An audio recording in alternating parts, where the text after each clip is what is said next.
Welcome to Happy Hour with Steve Guy. Tonight's guest, Cleveland photographer Gabe Wasylko from AIW Pro Wrestler, Wes Barkley. And of course, I'm your bellback, Jermaine. Now your host, who else? Steve Guy. Welcome everybody to Happy Hour. Welcome to the Flatiron Cafe. We've got a great show for you. We've got Gabe Wasylko on our show. You maybe don't know his face, but you definitely know his work, and we'll be able to talk all about it. Plus, from Absolute Intense Wrestling, we have the Intense champion, Maserati, Wes Barkley, in the house. So we'll be talking about their upcoming show. All that going on today. But first, I saw this thing randomly in the news. So this Wisconsin guy, his name's like Tim Freed. He has been bit by over 200 snakes since 2001. So like for the last 25 years, he's been allowing himself to get bit by poisonous snakes that he raises. You know how the saying, not all heroes wear capes? This is one of those guys. Because he just got bored and he was interested in snakes. And he was like, you know what? If I do this enough, I can build up an immunity to their venoms. Yeah. And now, pharmaceutical companies and scientists are actually using him to create an anti-venom if people get bit by snakes. His blood is so full of like immunity to, like, he's been bit by rattlesnakes, cobras, black mambas, like every single thing that you could think of. This dude has allowed himself to be bit by just to do that. Like, I can't imagine waking up every single day and wanting to put yourself through that much anguish and agony for like 25 plus years. I'm at 7, but I got the gold to show it. It's possible. It's possible. Have anybody ever seen the two guys and they get bit by everything? Yeah. It's wild. How much money would you need to be bit by like a cobra? Ooh. What would your offer be? I don't know. Yeah, a mil?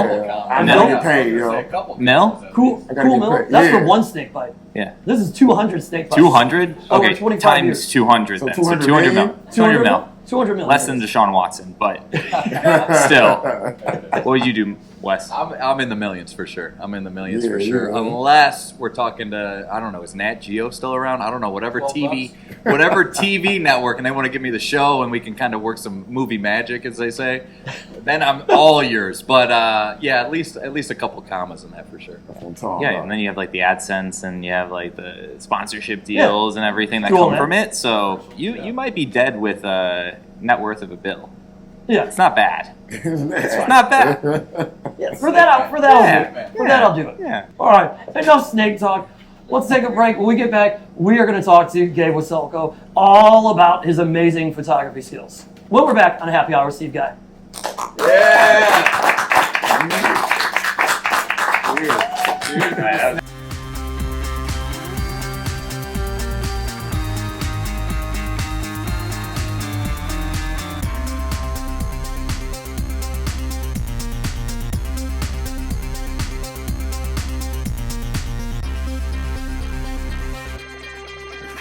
Welcome back, everybody. As I alluded to at the top of the show, our first guest, you've probably seen his stuff on social media all over the place.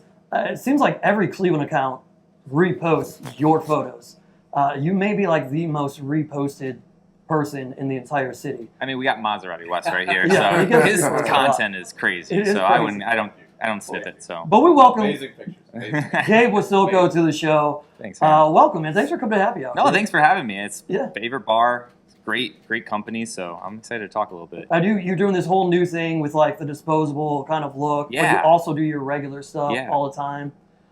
It's cool. The disposable thing is like, that seems to be more where you're going into the bars and you're doing some different events, right? It's really just to support local because there's so many hidden gems. I think when I talk to people and get to, experience Cleveland with other Clevelanders, you get to see the history, you get to see the little holes in the walls, you get to see this bars on the east side, west side that people don't even know about. It's like you talk to people and you're like, man, I would love to get a good burger someplace, or I'd love to go to a cool hole in the wall bar. And so the whole entire idea behind the little disposable cameras and doing the I photographed this bar, this restaurant, is really just to showcase some of the gems that makes Cleveland unique, because none of these other places have these cool bars, restaurants, events, things like that. So be able to get Clevelanders celebrating that piece that makes them unique is really cool.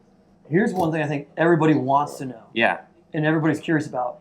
When you do all of this amazing photography, Yeah. is this a job? Is this a career? Or is this like just an incredible hobby and then, you monetize it a little bit? Yeah, this is a passion. It really started as a passion in 2021 when I picked up a camera, and I didn't know much about photography, but I actually didn't even know much about Cleveland. I grew up here my entire life, but would only come downtown for Cavs, Guards games, all that fun stuff. So being able to grab my camera and learn about the city and learn about kind of the ins and outs of the landmarks and the destinations, really it was kind of a medium to learn my camera a little bit better. But then it became like this love story with the city that I can't let down. So I know my fiance is down there. It really just kind of blossomed from that, and it's that passion and everything, and that's the piece that makes it special. Were you one of those Clevelanders who, even though you grew up here your entire life, you never went to the Hall of Fame? No, I've been to the Hall of Fame. It was like it was a school trip, but outside of I was kind of forced to on a bus and everything. Outside of that and like sports teams, I didn't explore the city until I was 23 years old, and just to be able to do it then was awesome. And I want other people that are even younger than 23, like kids these days, just to go out and explore Cleveland. This is wild. So you had no background in photography until a few years ago. Yeah, it really, I mean, I grew up, my dad was a video producer, so he did a lot of, I was around cameras and things like that, and my mom owns a gift basket company in Brunswick, so grew around like a creative household, but yeah, photography was just this one thing I really wanted to learn a little bit. What were you doing until then? So I was in college, so I was racking up student loan debt, and I thought I was going to be a lawyer, so that definitely didn't happen. But I was in college, and then also when I was 16, I started as an intern at the Akron Rubber Ducks, the minor league baseball team in Akron, and I was doing creative work there, but really the focus when I was doing that was just to get something on the resume and to look a little different, and I then thought I was going to go into sports law. Then that didn't happen. Then the pandemic happened, and then I picked up a camera. So that's kind of the SparkNotes version of how I ended up in this weird little hobby. But it's just, I mean, that is crazy to me, and it's really a testament to you, though, of there are so many Clevelanders who are passionate about different things that they do, and it's incredible what happens when you're passionate about the city. I mean, this is currently, obviously, a huge passion project for those of us working on it. Yeah. And that's what we do. We showcase Cleveland, right? But through 4 years only, not ever picking up a camera to being the person that people go to view Cleveland through your lens is incredible. Like, dude, like, congratulations. Oh, like, that's a huge testament to you and going out and doing that constantly. Yeah, it was, I think when you're passionate about something, you never work a day in your life. And it sounds corny and it sounds stupid, but it was that passion that it kept on growing, and I kept on meeting new people. Like I met Wes through this photography stuff, and it's just you meet new people and you get inspired again, and it just keeps growing. So really it's kind of from there. It's easy work to be able to represent something you love. So also getting up early in the morning. What is the earliest you wake up to take some of these photos? Gosh, it's 3:45, 4. It's unbelievable. So you're not. Listen, you can tell us it's okay. Yeah. Are you hanging out at last call and then you're like, well, I'm out, I might as well grab a camera, or are you setting an alarm and then you wake up? It is fun. It is funny. Sometimes I'll be like, we'll be out and about, or we'll be hanging out with friends, and it's 11, 12 at night, and we're driving through the city, and I see like some clouds around the city. I'm like, all right, babe, hold on, I gotta go take a photo. So I gotta pull over. So I try to integrate it as much in my life as possible, but it is like between work and school and doing all that stuff, being able to go to different parts of Cleveland and always have my camera on me when inspiration strikes. I gotta act on it. So it's not always necessarily like a planned thing out, and you're not. I mean, are you staying up on the weather? Because you do a lot of weather-related stuff. Yeah. Okay, so there is a little bit of a planned element to it where you're checking to see what everything looks like. Yeah, I'm always kind of looking the night before, the night of. When I wake up, I have a window in my house that faces east for sunrise, faces west for sunset. And I'm always kind of going up there and just looking. I call it my perch. I just stand out there and I don't move for about 5-10 minutes. And I'm like, it might be a good sunset tonight. I'm going to go out. I was thinking about this with your photography. You do a lot of like the reflective Yes. stuff and the puddles and everything. And whereas everybody in Cleveland complains about the weather the most, you might be the one person who's like, I love that our weather is so crappy. And it wasn't always like that. I remember when it is. I remember pictures make me want to go outside. Yeah, there it is. I go, that was sweet. I'm going down there. Yeah. No, it was literally probably my first or second year. It would be a rainy day or a day that I didn't really want to go out, and I'd be like, I'll sleep in. This is fine. But probably about a year ago, I started to really get inspired by like the reflections and the different angles and everything. And then I started to say, man, when is it going to rain? I'm ready for it to snow. When is it snowing? I want to go get some snow globe shots. So there's beauty in everything, I think, that taught me. And it's just like the perspective change that you have to look at it. Do you have a secret bit of advice that you can give somebody that's like trying to start out and take pictures? Is it all about the camera? Is it a little bit about the eye? You know what I mean? What's the balance in terms of getting like that great photograph? One, consistent, putting in the time, learning your craft, learning your camera, but also too finding that muse that inspires you. And when you get that combo, you can't be stopped. Well, let's take a look at some of these awesome photos that you took and you gave to me here. So I'm gonna let you talk about them a little bit here. So we've got when the Northern Lights were being shown. Wow. In Cleveland, you could capture that. So, funny story about this, and I know my fiance is going to be dying because we were lucky in Cleveland to have the Northern Lights 3 times last year. So it was one in May, and then one in August, and then another in October. There were maybe a couple other times that they've popped up. But I remember it was in May of last year. We're actually getting around to the anniversary right now. One of my friends was like, Gabe, are you going to go out and shoot the Northern Lights? Like, it's supposed to happen tonight. It's supposed to be here. And I was like, Mark, shut up. Like, you've said this multiple times. It's not going to happen. Like, I've been chasing it for years. It's not going to happen. Like, I don't care. So he was like, I don't know, man, maybe. So I wasn't going to go out and shoot. It was my fiance is a resident, and she was on a night float or an early morning float. So she had to wake up at 3:45, 4 in the morning to get to work. So we were going to bed at like 8 o'clock at night. And so I went to bed at 8 o'clock at night. Totally slept through the first Northern Lights in May. I remember waking up the next day. My phone was like full of messages being like, man, did you get the Northern Lights, Gabe? Did you get the Northern Lights? And then there was people on Twitter being like, I can't wait to see Gabe Wasylko's Northern Lights photos. They're going to be great. And I remember that morning I woke up. I was so mad. I was sitting at the corner of my bed like, gosh, I can't believe I missed this once-in-a-lifetime shot. I remember, too, there was a beautiful sunrise that next day. Didn't compare to the Northern Lights. It was the worst sunrise in my opinion. It was beautiful. I was over at Edgewater, and there were some teens that were probably smoking some weed, and they were like, they were enjoying it, and they were like, they stayed up for the Northern Lights, and they saw it, and the one person came up to me, and they're like, wait, why are you over on the pier? And I was like, oh, I'm just taking photos of the sunrise, and she was like, oh, well, this is normally where people come to end it, and I was like, I might end it after missing the Northern Lights that night, but all things kind of come back. I remember this is from October, and there was another chance of a really vibrant aurora borealis. So there's an opportunity for that. I told my fiance, I'm not missing this one. I went down to Edgewater at like 6 o'clock before anything happened. And then this popped off at about 9 o'clock. And I was like, man, I don't know who's looking out for me right now, but if I would have missed it twice, it would have been really bad. So it's an incredible photo with the colors of the sky bouncing off the water, along with the colors from the city bouncing off the water, and just all the reflections. And this happened in Cleveland. Like, just imagine how many people in the United States have dreamed about seeing this, and this happened in Cleveland, Ohio. This next one, everybody loves taking pictures of the Guardians. They're trying to capture this. And, man, what a shot. Thank you, yeah. This is. Tell me a little bit about this, what we got going on here. Hey, before you go, is that real? Yeah, 100% real. That's real? 100% real. Wow. 100% real. Yeah, that was from September. I think it was early September this year. And actually, so it was my first year taking photos, and dating back to when we were talking, it was like I was just exploring the city, and I was so excited. I was a kid in the candy shop seeing all these different things back in 2021, in 2022, and I remember by accident the moon was rising right behind the Guardian, and I got a very similar shot of this.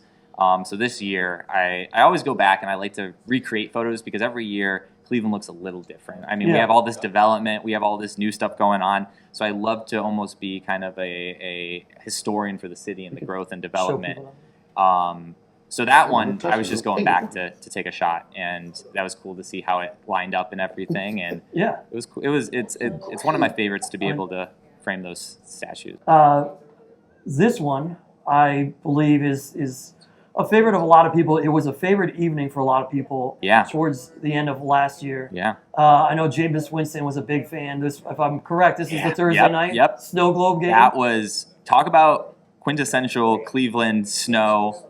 Obviously, a dome might change that, but this was a cool moment for This everybody. is an argument for not having a dome. Exactly. You know, It was or at least so something fun. retractable, right? Hard Knocks wouldn't have existed if there was a dome. Like, that episode was so cool to see Jameis Winston like firing up everybody with his like speeches. And we talked about you prefer things that aren't moving. Yeah.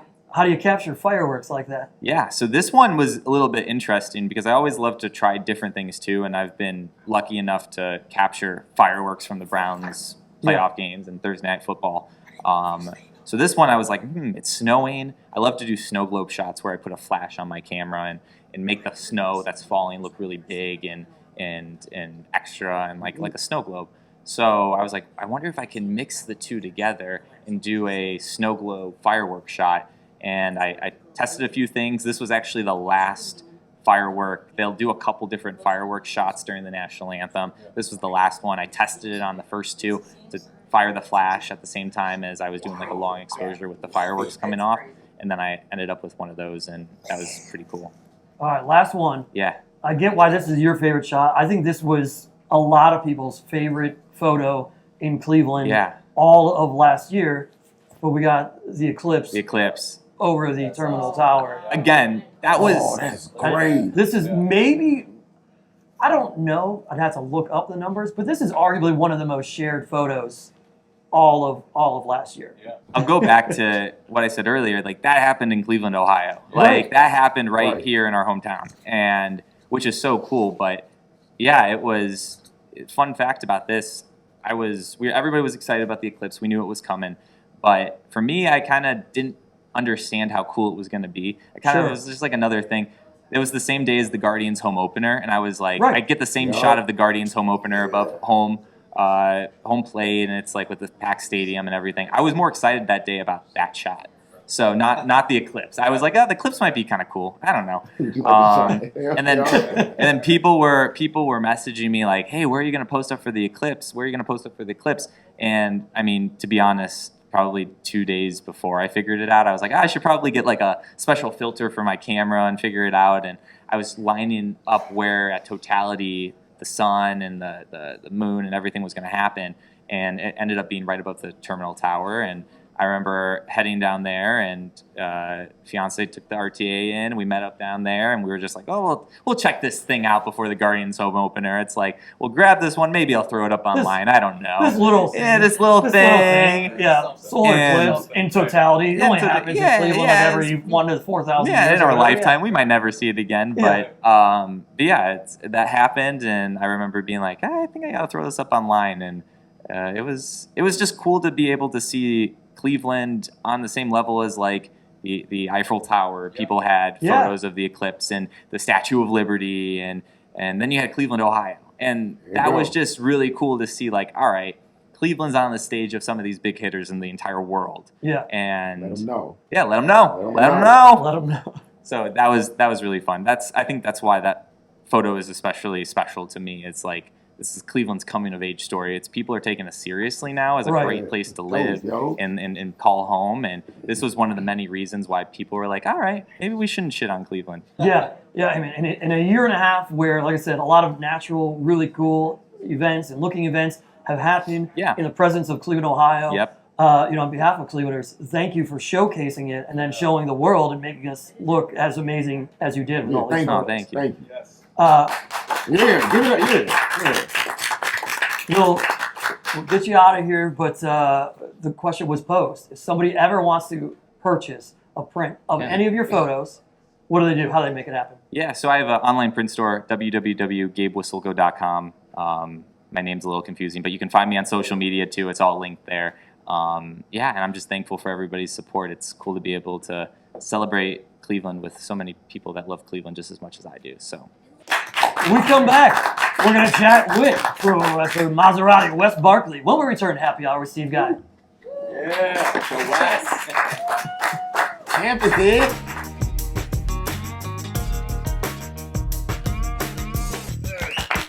Welcome back, everybody. Right now, we're going to have a very fun conversation for me. This is something, I talk about happy hour when we were talking to Gabe about being a passion. One of my other passions that I can't say that I retired from, Jay. It's like, Right. You never really retired from this line of duty. Oh, yeah. As we know. But coming up from a stone's throw away from here, the Flatiron, at the Globe Iron, Absolute Intense Wrestling right here in Cleveland, Ohio. And joining us right now is AIW's Intense Champion. And there's only one way for me to say it. Yeah. Folks, please welcome the AIW Intense Champion, Maserati Yeah. Thank you. Amazing intro. Amazing intro. Never gets old, and to be honest, I miss it. So thank you for doing that. I appreciate it. You're very welcome. Yeah. I mean, coming into this, I was like, well, I got to have him on the show. I'm going to introduce my guests. I say this or that.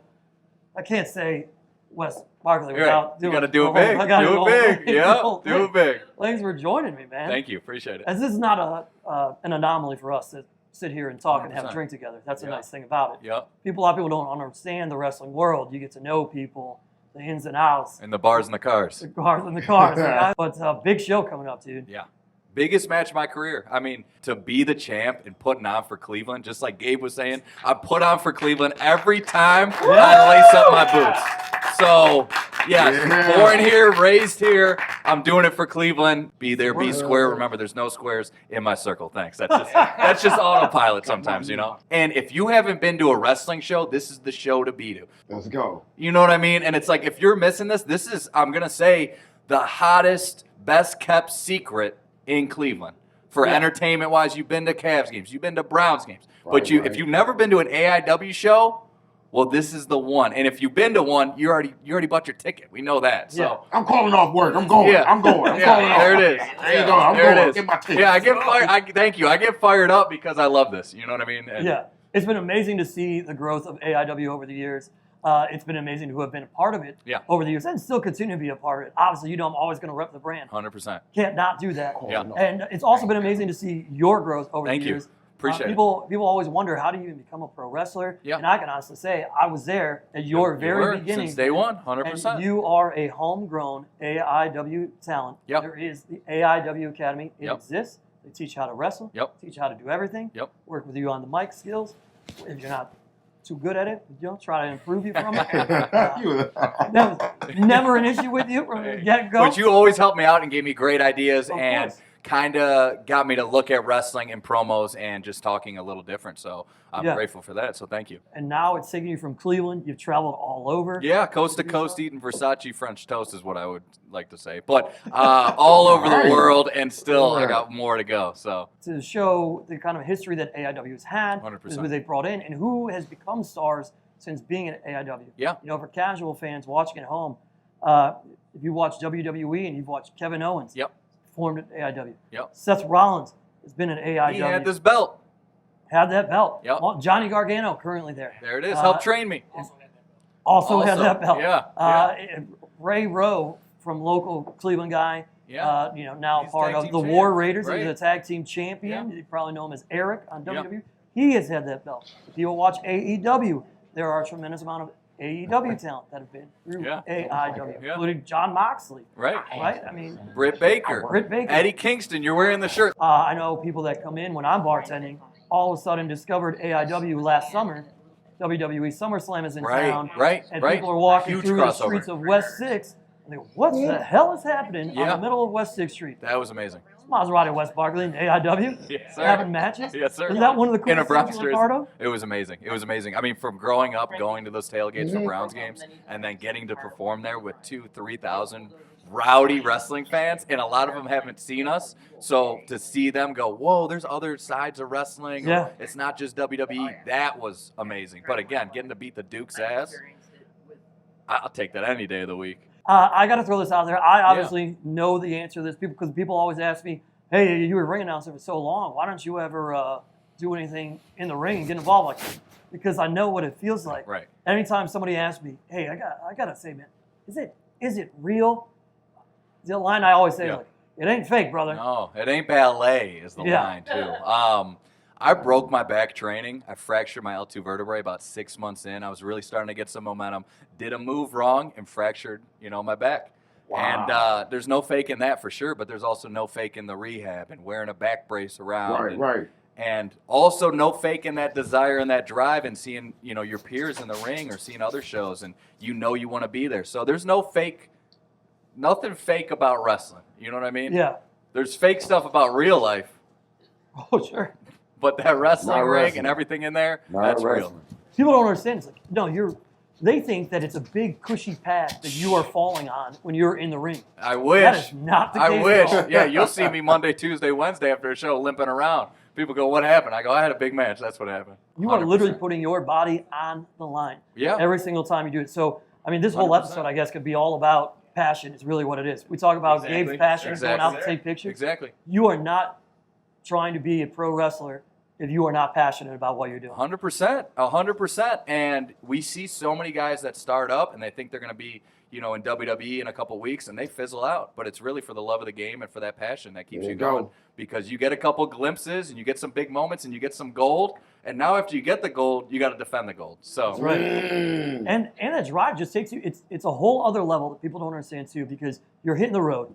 You're making towns. Yeah. As you say. But you also, look, you still got to pay the bills, right? 100%. You're not getting those big six-figure contracts yet. No. You're getting paid. Yep. But you're not at six figures. 100%. So you've got that day job. Yep. On top of that, then you're going out and you're training to keep in shape. For sure. Then you're doing the in-ring work to get that ready to go. Yeah. People don't understand. 100%. I appreciate you telling that. 100%. How much you're putting into that. Yeah, because people usually just go, you win, you lose. And it's like if they knew everything that went into it from the grind of balancing real life, paying your bills, but then grinding, but then me and Gabe were just talking about it at the commercial break, the ups and downs. Yeah. The highs and lows. You can have a good match, you can have a bad match. You can be killing it and get some TV exposure or whatever that means, or hold the gold, or you could be hurt with a broken back before you even start.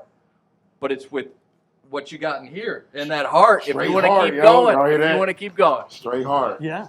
Let's bring this whole thing. Yeah. I'll give you the go home. Okay. You know what I mean? Yeah, all yours. Give them that Maserati West pitch. There's going to be a lot of people that have been through AIW before, a lot of fans coming back. It's going to be a homecoming of sorts. But at the end of the night, when this is on the line, what I worked so hard to get, broken back, bills, people leaving your life, hating, all that, everything that we've dealt with in Cleveland. I'm putting Cleveland on my back. I said, I'm putting Cleveland on my back. Yeah! The Cleveland kid is leaving with the gold. Let's go! And you can bet on that. Yeah! The champ is here. Yes, sir. Yes, sir. Champ is here.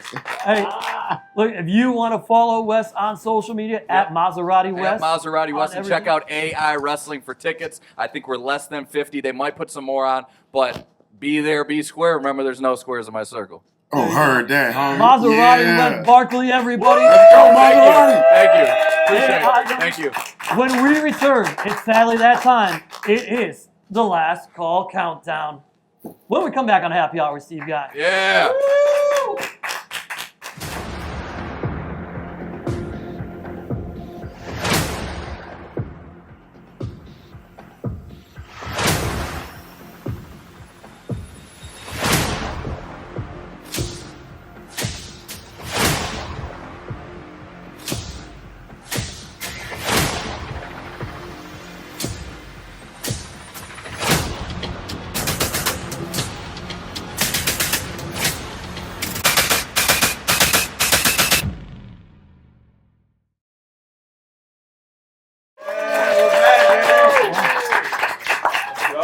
This is the last call countdown. Jay, ring the bell. Yeah. Let's go, baby. Yep. Every week we give you a top 5 countdown to end the show. These are the top 5 potential names for the Diddy trial biopic. Using songs from Diddy / Puff Daddy. Hi. Here we go. Coming in number 5. Can't Nobody Hold Me Down. Oh. But I like to watch when others hold them down. Number 4, creeping. Don't even have to change anything about that. Yeah. Number 3, I'll be missing lube. There it is. Every night I pray I'll be missing. Sing that, y'all. Yeah, sing that, homie. Number 2. With me. Oh, he's an Number 1 to end the last call countdown. Yeah. It's all about the real young Benjamins. That's going to do it for the last call countdown. That's going to do it this week. We're Happy Hour Steve Guy. Thanks to Gabe Wasylko. Thanks to Maserati, Wes Barkley for joining us. We'll see you next time on Happy Hour from the Flat Iron, everybody. Cheers.